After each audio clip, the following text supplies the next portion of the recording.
Boa noite, gente. Boa tarde para nós aqui hoje, sábado, para vocês quinta-feira. Hoje, nossa quarta aula, não é, de grego instrumental. Nós vamos agora fazer uma recapitulação do alfabeto. Vou acrescentar algumas informações a mais sobre a pronúncia, sobre o alfabeto em si. E eu vou fazer também, apresentar alguns vocábulos, algumas palavrinhas no quadro, na segunda parte da aula, para vocês lerem essas palavras. O exercício dessa aula, desta quarta aula, é bem simples. Eu vou passar várias palavras no vocábulo, não é, do alfabeto, várias palavras em ordem alfabética, de alfa a ômega, palavras que você vai ver em português, mas elas são palavras gregas.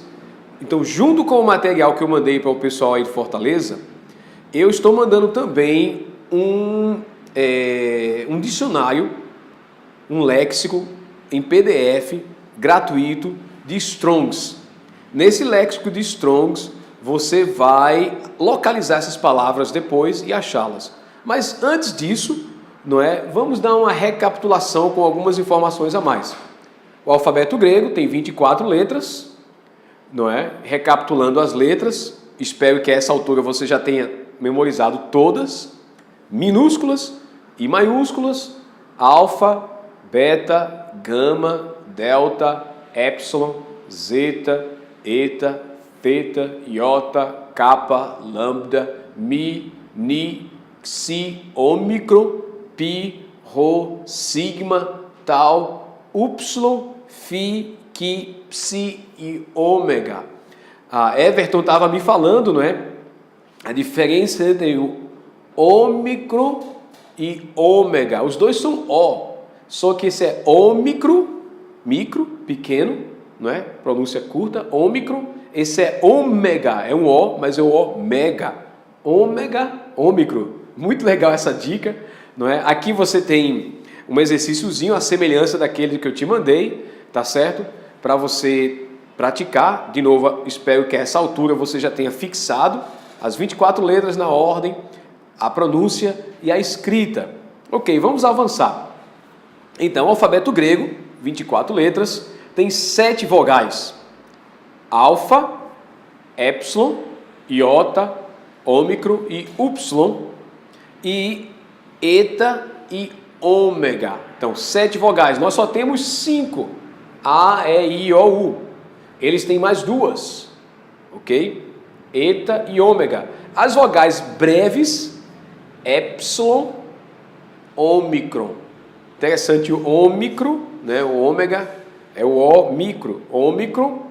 E as vogais longas, epsilon e ômega. E as que podem ser ou longas ou breves, alfa, iota e y. Essas são as vogais 7 na língua grega. Ok, agora chegamos aos ditongos. Ditongos são encontros de 2 tons. Veja como fica fácil quando você conhece um pouquinho do grego, Di, 2 vezes, E tongos, de tons, são os 2 tons. Então são dois tons que nós temos, são os ditongos. Os ditongos com iota, ok? Você tem ai, ei, oi, ui. De novo, ai, ei, oi, ui. E os ditongos com upsilon, ao, eu, u. Ômicron e upsilon vira u e eu. Ai, ei, oi, ui, ao, eu, u, eu. Eu. Praticamente a mesma coisa. Talvez seja el, aberto, eu, fechado, A única coisa que eu quero chamar a atenção é u, como Jesus, u. Nós temos, eu tinha mencionado de passagem, algumas vogais em que são 3 vogais longas que recebem o iota, e esse iota ele é subscrito, é chamado de iota subscrito. Não altera a pronúncia, apenas a escrita. De novo, não altera a pronúncia, apenas a escrita. Você vai ter A, E e O. Não é? Alfa com iota subscrito, eta com iota subscrito e ômega com iota subscrito. Como você percebe, o iota ele é pequenininho, ele é diminuído e ele é escrito abaixo da letra. Não deixa de ser um encontro de ditongos, né? Ok. Aspiração e acentos. O grego tem aspiração e acentos. Toda palavra que começa com vogal ou ditongo recebe aspiração. Ok. E no grego tem 2 aspirações, a branda e a áspera. A aspiração é essa vírgulazinha que fica sobre a vogal. Então você tem aqui o alfa com a aspiração para a esquerda. E ela não altera a pronúncia, então vai ficar ágape.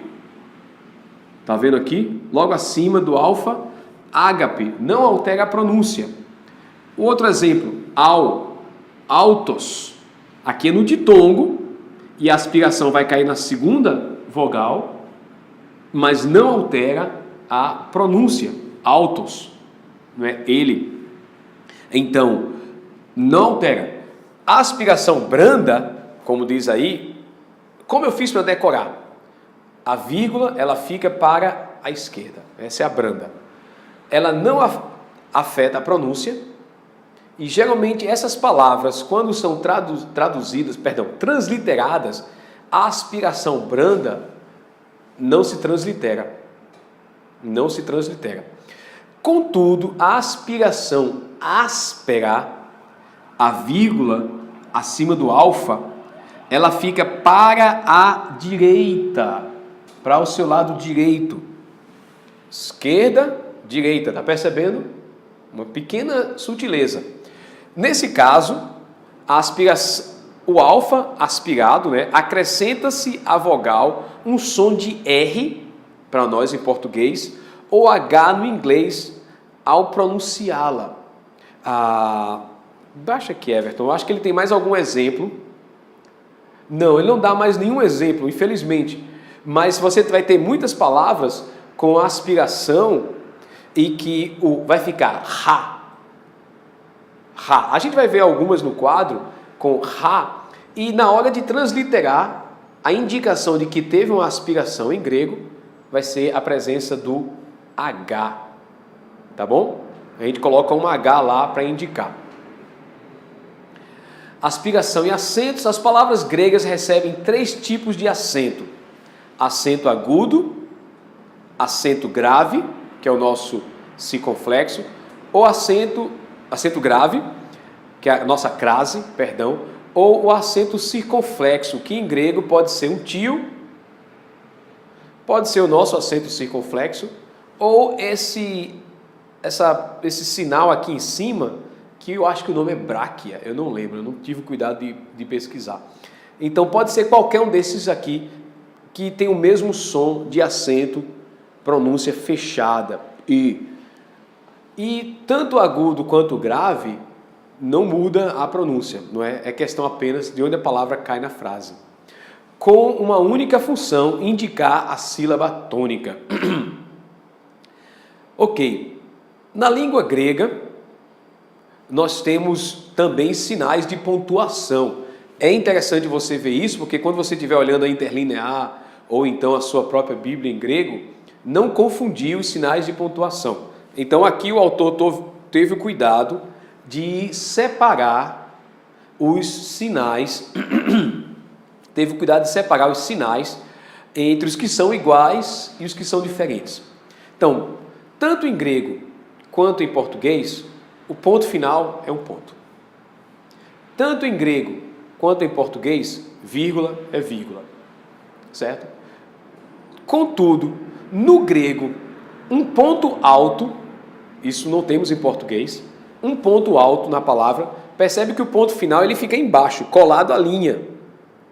Mas esse ponto ele é mais elevado. Esse ponto alto, ele equivale a os nossos dois pontos, ponto e vírgula ou exclamação. Interessante. Se a palavra aparece no final da frase com um ponto alto, é uma exclamação. Se a palavra aparece numa sequência de descrições, o ponto alto vai ser ponto e vírgula. Se a palavra aparece com um ponto alto e depois vem uma série de palavras separadas por vírgula, é os nossos dois pontos. Então aí nós precisamos de um pouco de atenção para lembrar que no grego, ponto alto tem 3 utilidades em termos de pontuação no grego.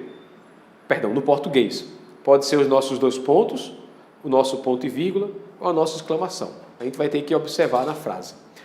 Já o ponto e vírgula do grego, né, é a nossa interrogação. Então, você precisa tomar cuidado quando vê um ponto e vírgula, lembrar que ele está fazendo uma pergunta. Isso no texto grego, tá certo, gente? Quando você vê um ponto alto, lembrar que ele está fazendo uma exclamação. Certo? Então, é bom se adaptar a essas coisinhas, né, para não ficar perdido na hora, quando você estiver olhando o texto grego. Lembrando que, nos manuscritos originais, não é, como você encontra nos museus espalhados pelo mundo, muitos manuscritos não têm pontuação.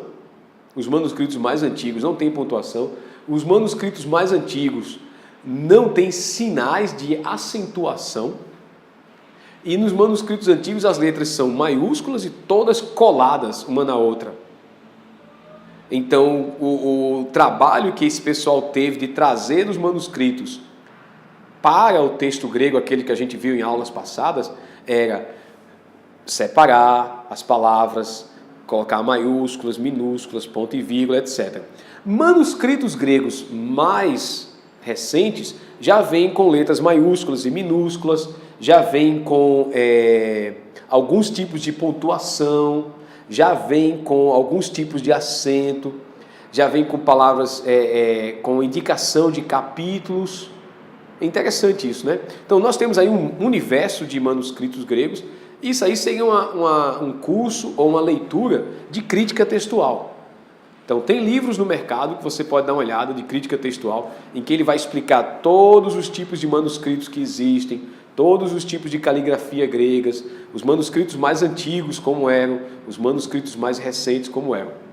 Isso que nós estamos vendo aqui é em relação ao texto grego, aquele que eu te mostrei em aulas passadas, tá certo? Substantivos em grego, não é? Vou só ler isso aqui, isso não é tão importante no grego instrumental, mas é uma informação. As palavras em grego, assim como em português, elas têm raiz. Veja, logos, log é a raiz. E o os, essas duas letras aqui, é a terminação e é a indicação para você, nem sempre, mas é uma indicação de que essa palavra é masculina. Ok? Nem sempre, porque tem exceções. Mas o gênero gramatical dela vai ser uma palavra masculina. Ok? As mudanças nas terminações, desinências ou sufixos, alteram a função do substantivo na frase. Então aí ele já vai estar entrando mais na gramática. A gente vai ler, mas isso não é necessário para o grego instrumental. Exemplo, ho logos, olha a aspiração aqui, ho logos, faz a função de sujeito, a palavra. To logon faz a função de objeto direto, na palavra ou para a palavra. Não é? Então você vê que essa mesma palavra logos, ela muda de forma. Esse substantivo ele muda de forma. E isso é chamado de declinação. Aqui ele está no nominativo, aqui ele está no dativo. Substantivos. Okay, são 8 os casos no grego koiné. Mas aqui estudamos 5 porque visualmente são apenas 5. Tem um caso que ele junta 3 casos com ele. Então, fica mais fácil, né? Então você tem o nominativo, é quando a palavra é um sujeito. Você tem o genitivo, que seria a mesma forma do ablativo. Transmite a ideia de posse, origem, procedência ou derivação. É quando, por exemplo, você ouve... Aqui seria a palavra, o genitivo seria da palavra. Da palavra no significado de onde vem essa palavra, de quem é essa palavra, posse, certo? Procedência, origem, de onde vem essa palavra de Deus.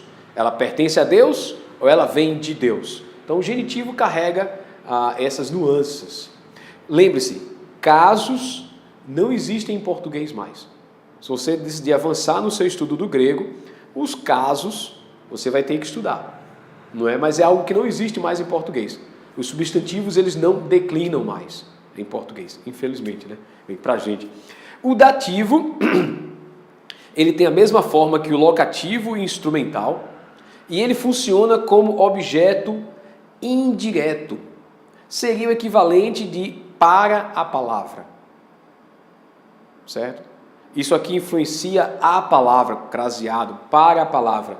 E o acusativo, o quarto caso aqui, que é o objeto direto, que é o complemento de um verbo. Não é? Fale a palavra. Aí a palavra ela não é mais sujeito da frase, ela é complemento do verbo falar. Fale a palavra. Okay? É um objeto direto. Ele fala de 5, aí você está se perguntando, está faltando um. Está faltando o vocativo. Certo? Que é um caso do grego que não está presente aqui nessa lista. Substantivos. Os artigos ajudam a identificar, os artigos ajudam na identificação das terminações. Você não precisa decorar isso, a título de informação, apenas de curiosidade. Você vai ter lá nominativo, genitivo, dativo, acusativo e vocativo. Certo? Vocativo ele não tem artigo em grego. Né? Nem no masculino, nem no plural. E você vai perceber que as palavras em grego elas podem ser masculinas, femininas e neutras. Em português nós só temos masculinas e femininas. O neutro fica aí meio obscuro no português. Mas em grego não, é bem claro, você tem masculino, feminino e neutro. E aqui você vê que os artigos, eles mudam. O artigo masculino, no nominativo é ró, no feminino é re, no masculino é tó. O genitivo é tu, tes, olha o eta, e tu. No dativo é to, te e to. Note o iota subscrito no caso do dativo. No caso do acusativo, ton, ten e tó. Note que acusativo e nominativo é igual. Aqui o feminino e o masculino tem a semelhança de que ele ganha um nun no final, percebe? E aí também você vai ter coisas semelhantes no plural. Roi, rai e tá. Ok? Então, você vai ter também os casos declinados. Substantivos. Aí, olha, ele coloca a tabela completa para você. Os artigos ajudam na identificação das terminações. Então, gente, aqui o autor, ele coloca o artigo junto com o substantivo, não é? Logos, declinado, nominativo, genitivo, dativo, acusativo, vocativo.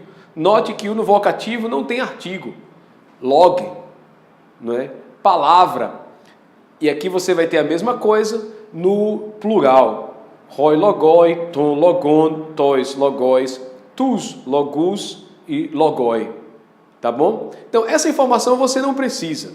Não faz parte do grego instrumental.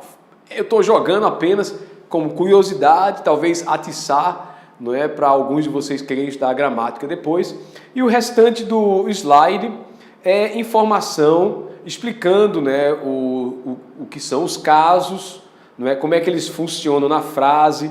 Ele vai ter alguma informação também sobre os verbos em grego, como localizar um verbo, não é? E vale a pena falar isso, que é importante a identificação do radical. Lego é falar em grego. Lego é eu falo. Leg é o radical e o ômega é a terminação da primeira pessoa. Então, quando você for procurar no léxico, você vai procurar lego, eu falo, que é a forma como você encontra nos léxicos. No grego, o verbo tem tempo, modo, voz, pessoa e número.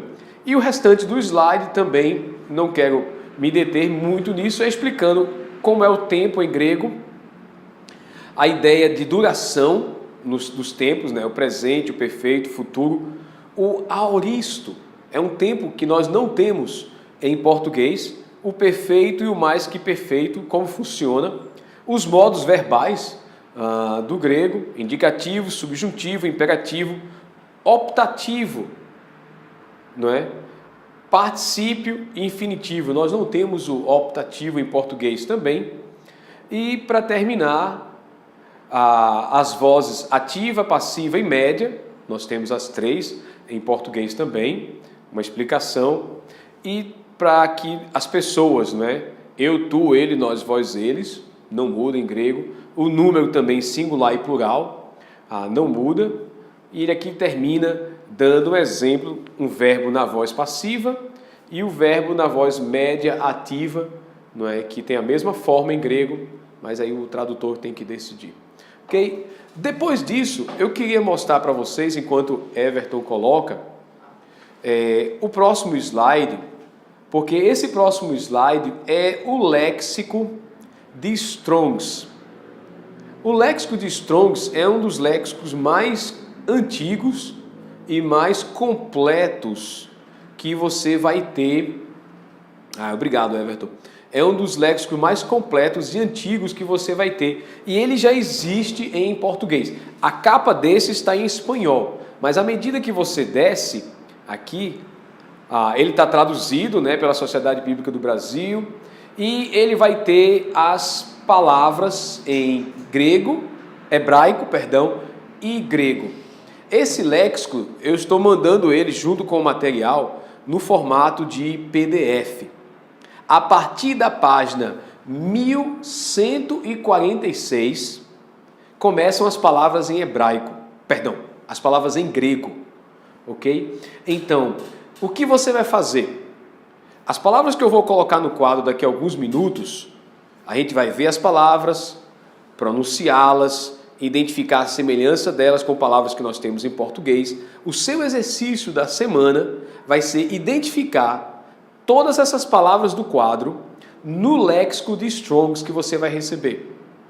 Repito, sua tarefa de casa vai pegar essas palavras que eu vou colocar no quadro, você vai anotá-las também, certo? Ver a relação delas com palavras em português e a sua tarefa vai ser achar todas essas palavras no léxico de Strongs, tá certo? Em formato PDF, você pode pegar com o Flávio, você pode baixar da internet, é de graça.